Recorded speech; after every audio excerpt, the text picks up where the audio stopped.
Earthquakes are sudden, violent shakes of the ground, caused by the immense pressure deep within the Earth. Tectonic plates are massive slabs of rock that make up the planet's outer shell. They move slowly. When these plates grind against each other, they can get stuck. Pressure builds up over many years, sometimes centuries. When the pressure finally becomes too great, the rocks suddenly break and slip along a fault line. That abrupt release sends out seismic waves in all directions. Think ripples from a stone thrown into a pond. Those waves travel through the Earth and make the surface shake, sometimes with devastating force. India is particularly vulnerable. The country's geography is shaped by the collision of the Indian plate with the Eurasian plate.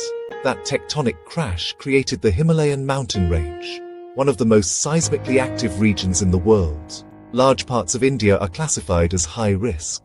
Authorities use seismic zone maps to manage the threat. During an earthquake, the complex web of infrastructure that supports a modern city is the first thing to break.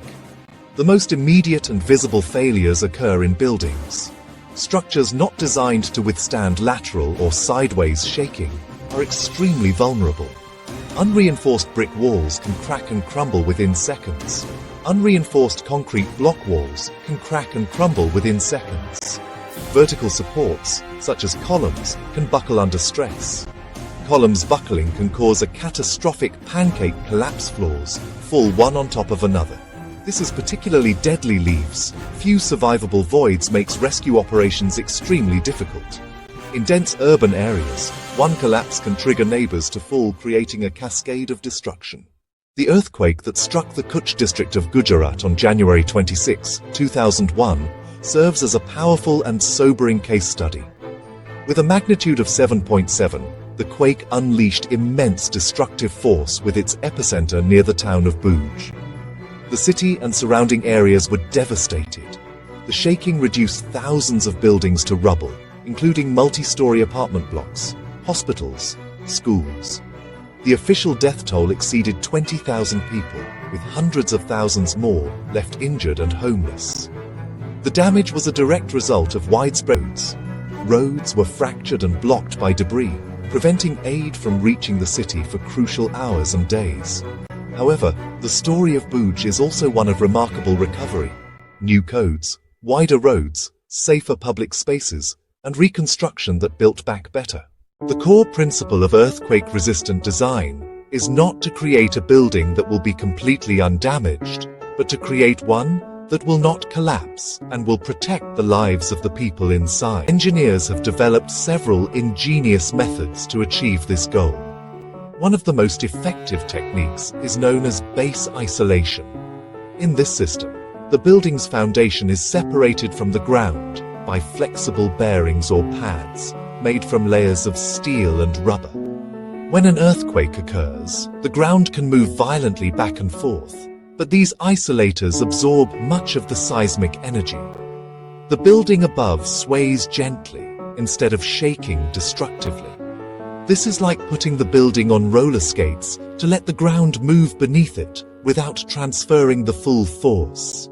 Another fundamental strategy involves strengthening the building's structural skeleton.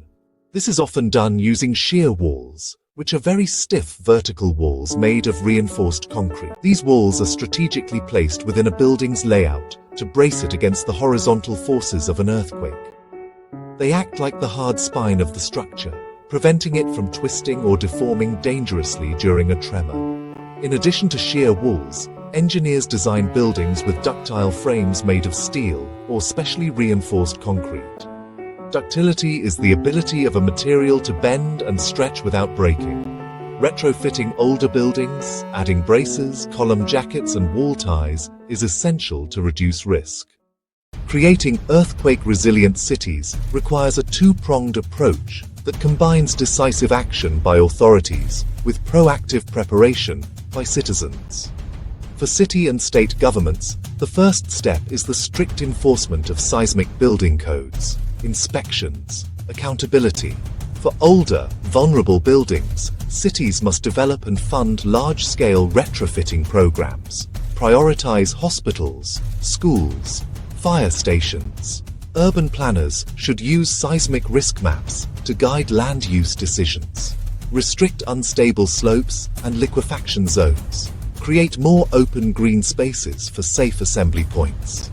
City authorities must invest in the resilience of infrastructure networks. Upgrade brittle pipelines with flexible materials. Inspect and retrofit key bridges and overpasses to keep transportation arteries open. Every city needs a comprehensive, well-rehearsed disaster management plan. Clear protocols for search and rescue, emergency medical facilities, and distribution of essentials, water, food, medicine. Every household should prepare, drop, cover, hold on, and build a 3-day emergency kit. Through smart engineering, robust public policy, and dedicated community action, we can move our cities from high risk to true resilience.